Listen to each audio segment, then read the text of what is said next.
As far as Malthusianism go, there's sort of this idea that humanity has to disappear by merging itself with machines. And there's also this view that the world can't support, X billion number of people. The number has to be much smaller. I think sustainable development, as it's sold to the public through groups like the UN, for example, are really not what they claim to be. It's not really sustainable development for the good of planet and the people. A lot of it is really aimed at ensuring that people are onboarded to some type of digital control system for easier management of the masses. And, once you take control of the money and can surveil all the money and program the money to only be able to be used to purchase products X, Y, and Z and not products ABC, for example, you can begin really micromanaging people. Imagine a world where every purchase you make is monitored and judged by the megalomaniacs that control global affairs, like the World Economic Forum's Klaus Schwab.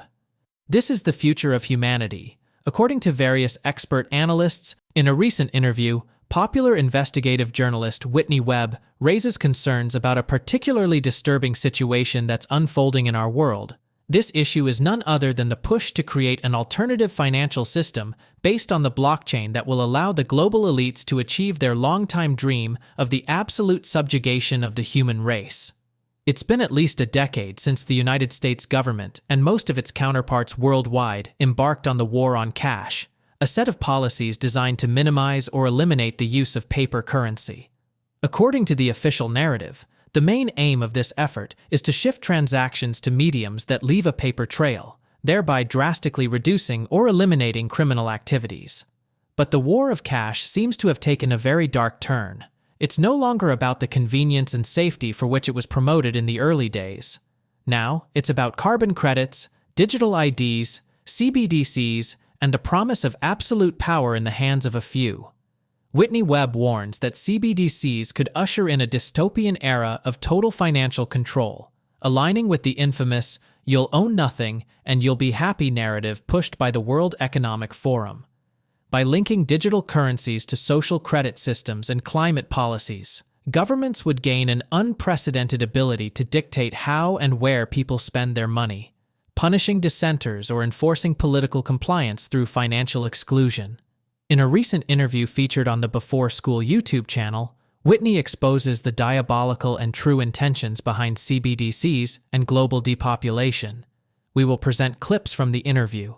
But before we do, please take a little time to like this video, subscribe to the channel, and turn on the notifications bell for more videos like this.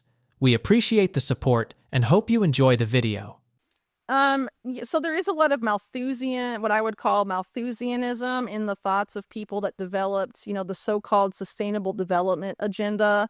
And you can also see that in sort of manifest in some of the things that, some of these Silicon Valley technocrats have said. But a lot of the Silicon Valley guys are very into, transhumanism and the idea of an inevitable post-human future. And I definitely don't think it's inevitable. I think it's inevitable if people resign themselves to the fact it's inevitable. And so having, people being inundated with that claim by mass media that's also controlled by the Silicon Valley oligarchs that have that particular point of view can predispose us to sort of sleepwalk into that future. But I don't think it's a necessity or that it's an inevitability at all, and that it's not necessary for humans to merge their brains with AI, for example, as Elon Musk argues, in order to survive as a species.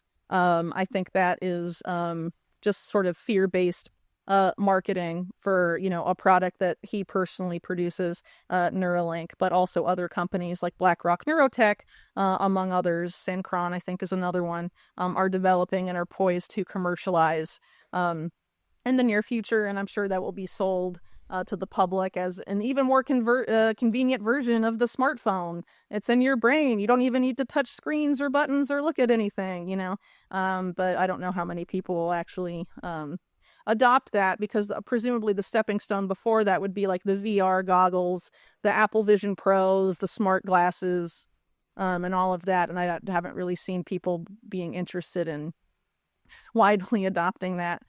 So I think it would have to be something more economically forced on people. at some point. Like the only way to work in the gig economy is to use these things or to have these things, for example. I think that's really the only way to ensure that there's any sort of market demand for them at some point, is to sort of make it kind of an imposed market demand on the public. Because obviously, if people wanted that stuff, they'd be using it. It exists. And a lot of those products have been big flops. So, as far as Malthusianism go, there's sort of this idea that humanity has to disappear by merging itself with machines. And there's also this view that the world can't support X billion number of people. The number has to be much smaller. And I think there's been really a long-term effort to sort of engineer that idea. And it's been going on for a very long time. Like you have people like forget his first name, his last name's Ehrlich. He wrote The Population Bomb.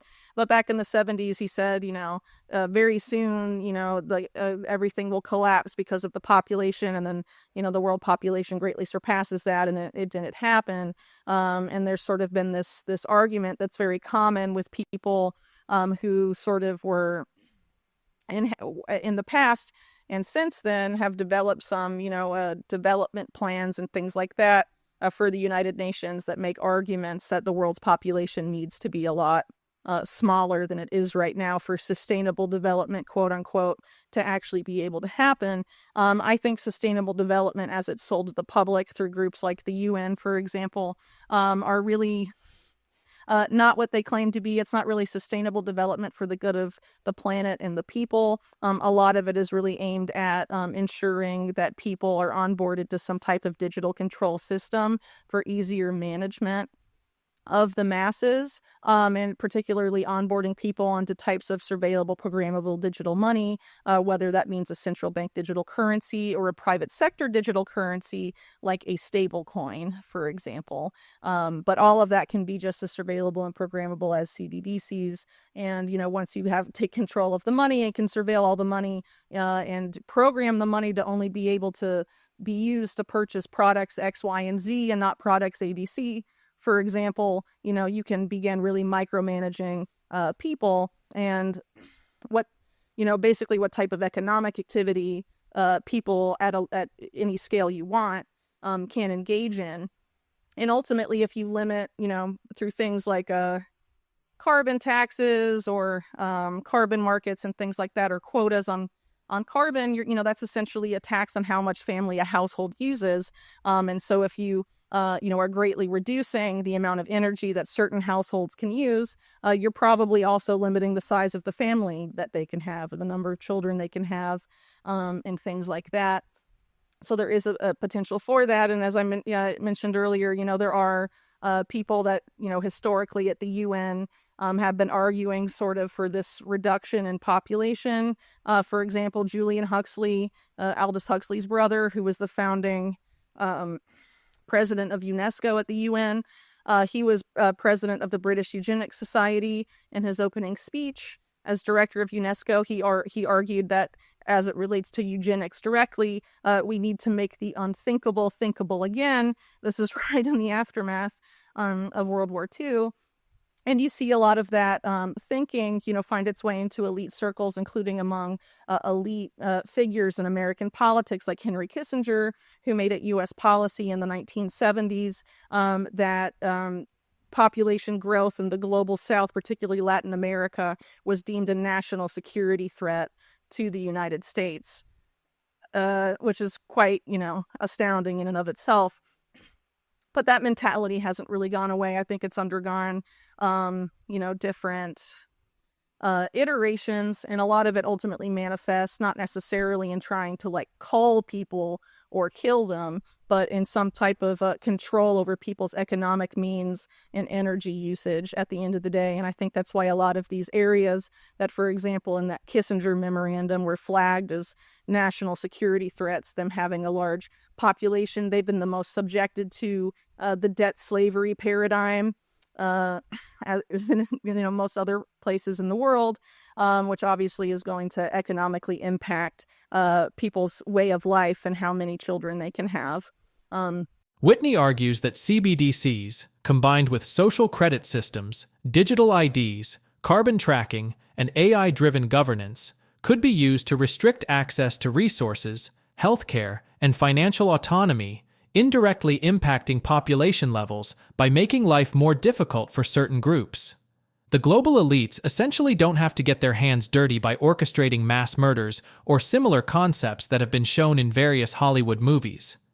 Whitney explains that powerful elites, including central banks, globalist institutions like the World Economic Forum, IMF, and BIS, and private financial conglomerates, such as BlackRock and Vanguard, are using crises, financial collapses, pandemics, climate change, etc., to push draconian measures like programmable money and social credit systems.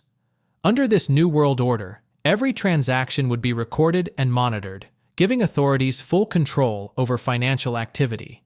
In a bid to manage and reduce the Earth's population, Whitney warns that financial elites and global institutions like the UN will engineer food and energy shortages, controlling financial transactions through CBDCs to limit access to essential resources, making it harder for lower-income populations to survive. She also shares concerns about the normalization of euthanasia and assisted suicide as a solution to economic hardship, which can already be seen in countries like Canada and the Netherlands. Let's get back to the video. Yeah, well, a lot of the modern environmental movement, for example, has been developed by some of these people that overlap with groups like the UNEP, the environmental program, like Maurice Strong, for example, who was a career oilman, very attached to the Rockefeller family, themselves an oil baron dynasty, but also one of the longest financiers of eugenics, including the Nazi eugenics program. They financed eugenics for a very long time and have tried to finance it under different names. And ultimately, they've had an outsized influence, which is kind of ironic since they are big oil, on, the environmental thought. A lot of these people, the Rockefellers, for example, have financed to a significant degree, but also other people that are sort of of like mind. And the idea of this group, for example, the Club of Rome, that is very much interrelated with groups like the World Economic Forum. Developed this paper called Limits to Growth in the early 70s that was featured at, if not the first, the second World Economic Forum annual meeting. And, basically makes this argument so that's similar to the Ehrlich's population bomb argument. But in a book they published, I think in the early 90s, they said that, we basically need to make the enemy of humanity man, like have people not like humanity itself and see them as the problem. And so what you bring up there about, decreasing sperm counts and infertility, a lot of this is due to chemical contamination, for example, among other environmental issues that are largely ignored today by the mainstream environmental movement, which focuses exclusively on carbon and not on, necessarily the carbon emissions of billionaires, but focuses on the carbon emissions of regular people, which I think is very telling. And there's it's kind of disconcerting to me that there's not really a lot of environmental movements really anymore around deforestation, ocean and riverway pollution, all the Superfund sites in the U.S. that are leaking all sort of toxic stuff into residential communities and also all over like military bases and veterans. There's no interest in any of this stuff from mainstream environmental organizations. It's all focused on carbon footprints and things like that. And the people that, created the global footprint, who now run this NGO called the Global Footprint Network, their board has a very extensive overlap with this previously mentioned Club of Rome group. And the Club of Rome comes out of this group called Adela that was previously, it was really about these Western oligarchs, mainly in Europe, but also to a lesser extent the United States, sort of going into Latin America and king-making their corporate landscapes, deciding who the winners and losers in the private sector in Latin America would become, and basically sort of incubating what are now the elite classes of Latin America. Interesting. So they're not, I would argue that they're, this group for a long time hasn't really been very environmentally motivated. They've had other motivations at play. And as it relates to the World Economic Forum, I would sort of argue the same thing. They're about championing the public-private partnership, which inherently leads to, the private sector really dominating the public sector and making the public sector the enabling environment for the policy either the private sector or the oligarch, the billionaire, the Bill Gates type figure wants to implement at the end of the day. And there's actually a lot of UN documentation that refers to national governments as that, not as sovereign bodies, not as sovereign decision makers, but as enabling environments for policies made elsewhere. And I think that's how you see things like in the COVID-19 era, a lot of policies being globally implemented seemingly in lockstep. A lot of public policy is not made in Congress or in Parliament or whatever. It's made a lot of it's made by think tanks, many of them international think tanks, and they sort of get shopped around and implemented at the global level. And a lot of that is done by these networking organizations like the WEF. I think a lot of people sort of got a cartoonish view of what the WEF functionally is during the COVID era. It doesn't help that Klaus Schwab kind of looks like a Bond supervillain, but a lot of people, called them communists and called them, all sorts of names. And I think, you really have to focus on what they are because they admit what they are. They're about promoting this vision of public-private partnership globally, ultimately a fusion of corporate and government power. It's really very close to the Mussolini definition of fascism at the end of the day. And, they've become very intertwined with groups like the UN. He said, we're now the business of businesses of the world. Their business is now the business of the UN. We're not really the meeting of public sector governments anymore. We're, basically announcing they're run by transnational capital now. So that kind of doesn't really grok with a lot of people's public perception about the United Nations. And I think people, should kind of scrutinize these particular groups. And I think a lot of the stuff to make people hate themselves and hate regular humans sort of plays very much into the hands of the elite as it relates to class war. Knowing there's plenty of anger at elites, but there's also a lot of self-blaming for stuff that regular people don't really have any control over at the end of the day. And a lot of things that are being marketed supposedly as sustainable development really aren't sustainable at all. The idea of moving all to electric vehicles and a lot of this digital transformation necessitates an insane amount of mining that will be hugely, and already is being, hugely environmentally destructive.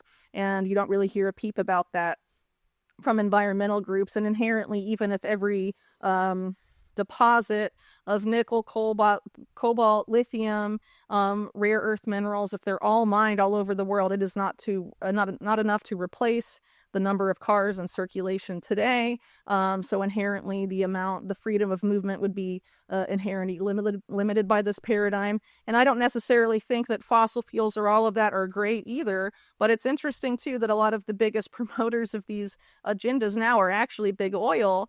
Big oil is one of the biggest lobbyists today for carbon markets and for carbon quotas and a lot of these agendas that are being marketed as sustainable development. So the corporate world is very much in agreement that this is what they want, but how does that functionally translate into, what does that actually mean for people once it's implemented? Is it going to usher in, a world that actually is more environmentally sustainable? I would argue it won't, but it will definitely make the quality of life sustainable for billionaires, but will definitely not do that for regular people.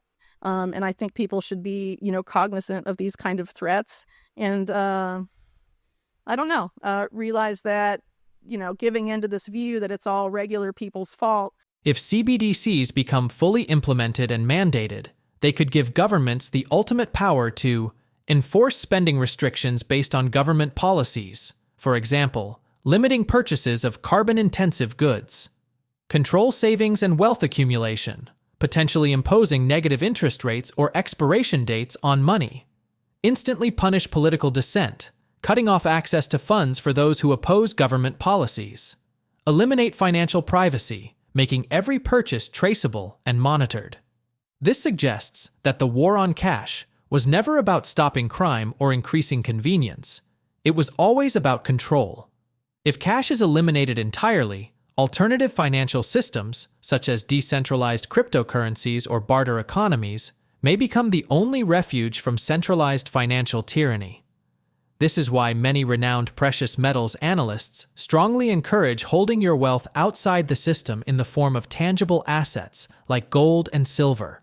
Holding these assets could be the difference between becoming a puppet of the elites when the endgame begins and being able to live on your own terms, with dignity, honor, and respect.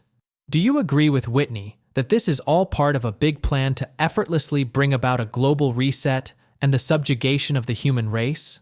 Please share your thoughts with us in the comment section below. Also, ensure you like this video, subscribe to the channel, and turn on post notifications for more videos. Thanks for watching.